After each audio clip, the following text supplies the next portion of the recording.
ሰላም ሰላም የማማ ቤተሰቦች እንዴት ናችሁ? ሰላም ናችሁ? ሁሉ መልካም። ዛሬ ቆንጆ የምንቸት አብሽ እንሰራለን። በጣም በሚጣፍጥ መንገድ እንዴት እንደምናየው ሰብስክራይብ ያላደረጋችሁ ሰብስክራይብ እያደረጋችሁ ቤተሰብ እንድትሆኑ ጋብዣችኋለሁ። ቪዲዮን ከወደዳችሁት ላይክ፣ ይጠቅማል ብላችሁ ካሰባችሁ ሼር አድርጉት። ያላችሁን ሀሳብ ደግሞ ኮሜንት ላይ ያስቀምጡልኝ። የተጠቀምኩት 4 ራስ ቀይ ሽንኩርት ደቀቅ ተደርጎ የተከተፈ ትንሽዬ ውሃና ጨው አድርገን ሙክክ ብሎ እንዲበስል እናደርገዋለን።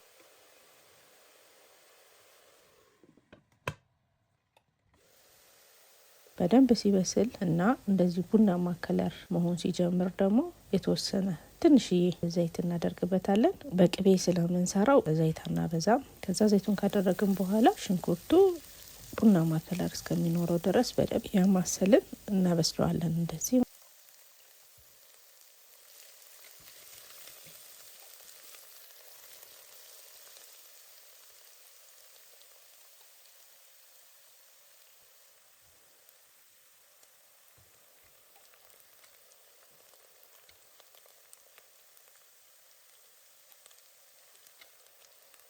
ከዛ በመቀጠል በርበሬ እናደርግበታለን። እኔ በመካከለኛ ማንኪያ የሻይ ማንኪያም አይደለም ሾርባ ማንኪያም አይደለም ከሻይ ማንኪያ ትንሽ ከፍ በሚል ማንኪያ 5 በርበሬ አድርጌበታለሁ። እናንተ እንደምትጠቀሙት የሽንኩርት መጠን እንደምትሰሩት የስጋ መጠኑን ከፍም ዝቅም ማድረግ ትችላላችሁ። እኔ ግን አነስ ባለ ስለሆነ የማዘጋጀው እንደዛ ነው ያደረኩት።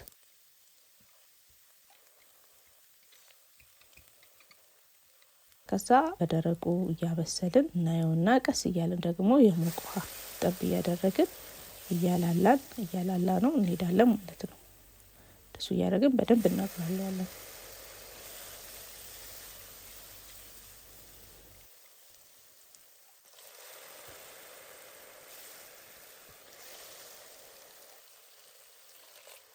በምታዩት አይነት ቅጥነት ሁኔታ ላይ ሲሆን የማቁላያ ቅመም ወይም ጥቁር ቅመም እናደርግበታለን። እኔ የተጠቀምኩት ባልኳችሁ በመካከለኛ ማንኪያ 1 ጥቁር ቅመም አድርጌበታለሁ። የጥቁር ቅመም አዘገጃጀት የቪዲዮ መጨረሻ ላይ አስቀምጥላችኋለሁ። ከዛ ግማሽ ማንኪያ የነጭ ሽንኩርትና የዝንጅብል አብሮ ተፈጭቶ የተዘጋጀውን እናደርጋለን። አድርገን በደንብ እናበስለዋለን እያሸን።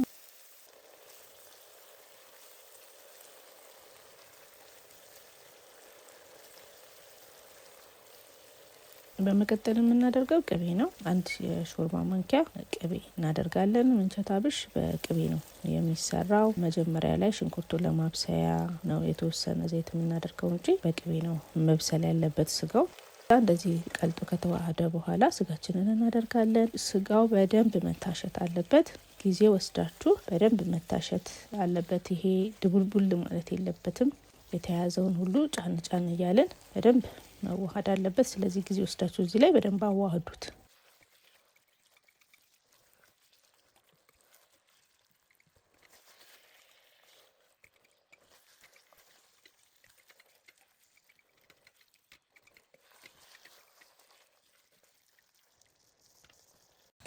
ከዛ እንዲበስል እናደርገዋለን። እንደ ሌላው ስጋ የተፈጨ ስጋ ስለሆነ ብዙም ጊዜ አይፈጅም ለመብሰል፣ ቶሎ ይበስላል። አንዳንዴ በራሱም ውሃ ሊተፋ ይችላል።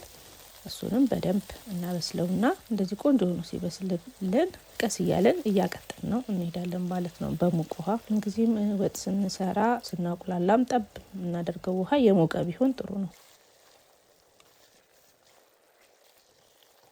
ከዛ እንደዚህ ከበሰለ በኋላ የተወሰነ ውሃ እናደርግበታለን። ምንቸት አብሽ ቀጭን መሆን የለበትም። መጠነኛ አድርገን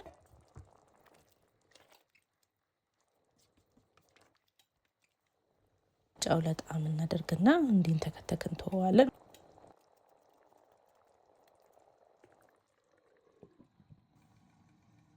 እንደዚህ አረፋው ክትት ብሎ በደንብ ሲንተከተክ ደልደል ሲል በመካከለኛ ማንኪያ ደግሞ መከለሻ እናደርግበታለን።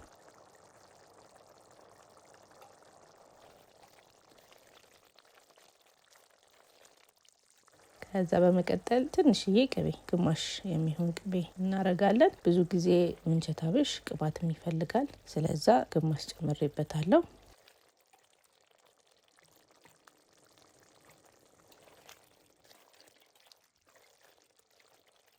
ከዛ እንደዚህ ቆንጆ ሆኖ ተንተክትኮ ሲበስል እናጠፋውና ያው ብዙ ጊዜ ምንቸት አብሽ ስናዘጋጅ እንቁላል እንጠቀማለን እና እንቁላል 3 እንቁላል ተጠቅሜያለሁ። ተቀቅሎ ታጥቦ በቢላ ሰንጠቅ ብሎ አድርጌበታለሁ።